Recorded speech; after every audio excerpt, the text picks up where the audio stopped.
Graham Brick is torturing a man looking for his money. The man tells him the Dumois family is never going to stop hunting him. He tells Graham that his boy, Johnny D, gave him up. Graham leaves the man covered in gasoline with a lit cigar in his mouth. As he walks away from the building, the apartment explodes. The world is riddled with crime, and the US government announces the American Peace Initiative, a neural blocker that once activated will affect people's brains, preventing people from committing acts they know to be illegal. People attempt to flee to Canada, but many are killed during the attempt. Flashback to 1 year ago, Brick and his crew were the best bank robbers. As long as they gave the Dumois crime family their cut, they were free to act as they wanted. Brick's brother Rory prepares to go to his prison, and Brick tells him to survive. 6 months later, the government tested their API device, and during the middle of a bank robbery, Brick and his crew suddenly are halted. They flee with the money they have, and one of the crew even gets killed. Dumois' henchman Lonnie comes to Brick for his money, and Brick lies and says he no longer has it, saving it to get to Canada. Brick receives a letter that Rory killed himself in prison. Then, once Johnny D sold him out and the Dumois family got his money, he had nowhere to go. Brick finds and executes Johnny D. Brick meets Shelby Dupree at a bar and they have sex in the bathroom. Kevin Cash comes looking for Bricky. He was in prison with Rory and saw Rory murdered by the API signal and prison guards, not suicide like Brick was told.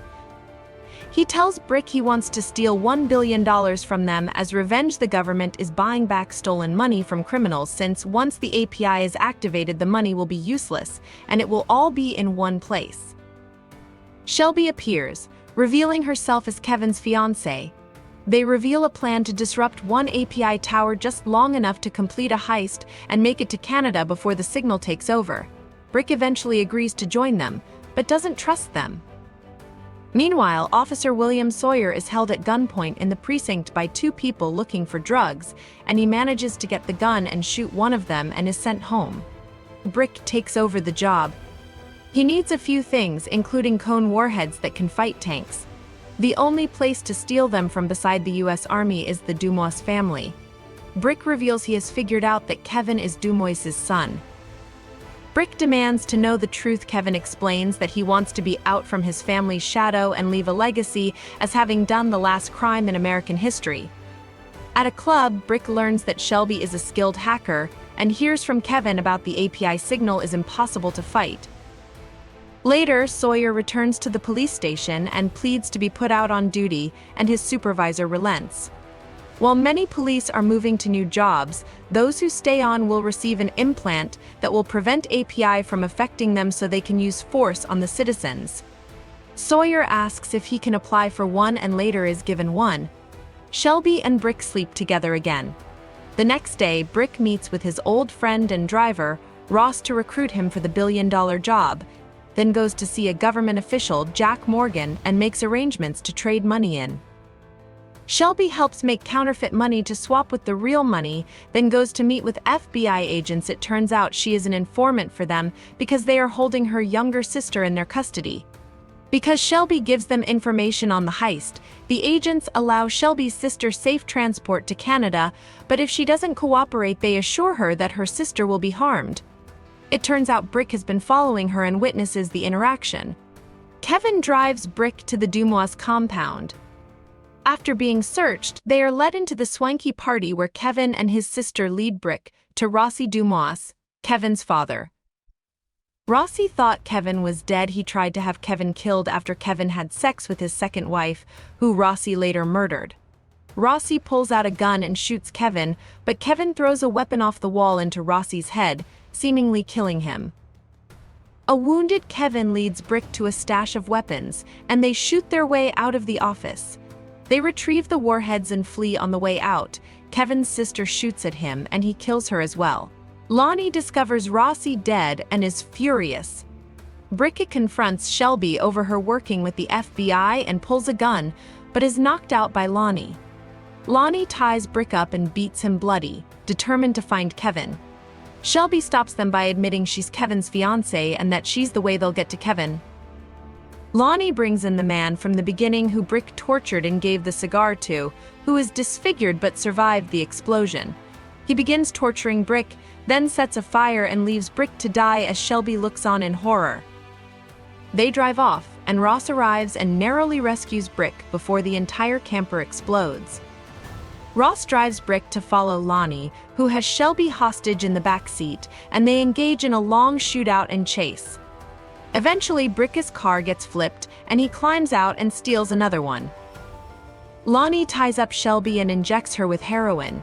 He then begins tearing her clothes off to rape her, but Brick arrives and strangles Lonnie from behind, killing him. He then carries Shelby out. Later, he asks Shelby about the FBI. She tells him they're after Kevin and that her sister will be hurt if she doesn't comply, and they share a kiss. Kevin arrives and the crew goes over the plan. Shelby and Ross steal a military truck, which Ross drives into HT military compound. Then Shelby goes and meets a man named Carl with whom she had previously established a flirtation. He's in charge of starting the API signal. She gets to his office and then subdues him. Brick brings the money for the government exchange in and gets the real money, but as he and Kevin are leaving, Morgan lights a bill on fire and realizes it is counterfeit, leading to a shootout. Brick and Kevin make their way to the vault. Shelby hacks into the computer system just as the API is launched, stopping Kevin and Brick as they are working on blowing open the vault. Shelby disrupts the signal, allowing Kevin to finish setting the detonators. Ross meets up with them and they load the truck up and escape. Sawyer shows up and catches Shelby and demands to know what is going on. The government manages to get the signal running again, halting Ross and Brick, but not Kevin, who shoots and murders Ross as Brick screams in horror. Kevin tells Brick how in prison, the guards would test the API by forcing him and Rory fight and then turning the API on. They made them to it over and over, and eventually Kevin learned how to overcome the API. When he broke through the API, he killed Rory himself, which got him out of jail. He explains that now he doesn't feel anything anymore and shoots Brick in the stomach, then again in the side of his head, blowing his ear off.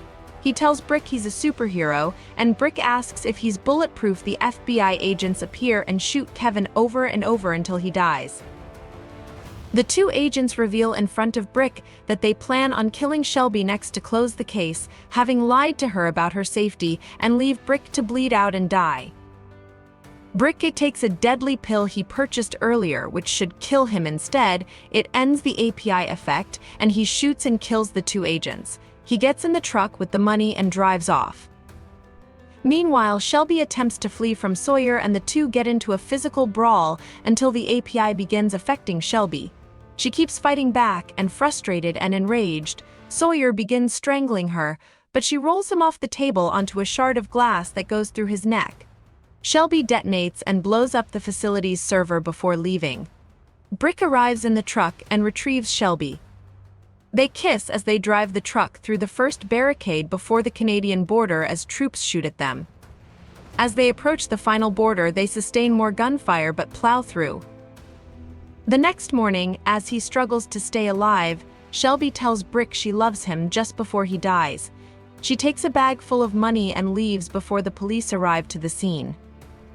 Sometime later, Shelby goes with her sister and spreads Rory's ashes into a lake and drives off, living free in Canada.